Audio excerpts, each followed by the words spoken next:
আসসালামু আলাইকুম। কৃষি গল্পের পক্ষ থেকে আন্তরিক সালাম অভিনন্দন। আমি আপনাদের মাঝে আবার নিয়ে চলে আসলাম মাথা নষ্ট করা কিছু কমলা এবং মালটা ফলজ গাছ।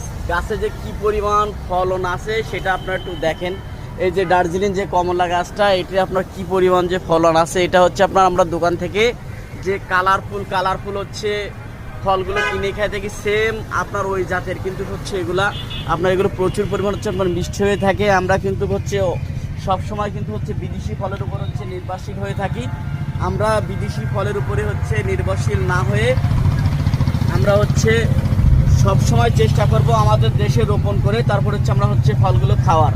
তাহলে হচ্ছে আমাদের হচ্ছে অনেক কম দামে কিন্তু হচ্ছে আমাদের দেশের মানুষ ফলগুলো হচ্ছে খেতে পাবে। তাই আমাদের এগুলো প্রচুর পরিমাণ হচ্ছে আমাদের দেশে হচ্ছে রোপণ করতে হবে। তাহলে কিন্তু আমরা এগুলো হচ্ছে খুবই কম দামে হচ্ছে আমাদের দেশের মানুষ হচ্ছে খেতে পারবে। দেশের টাকা অথবা হচ্ছে দেশেই থেকে যাবে।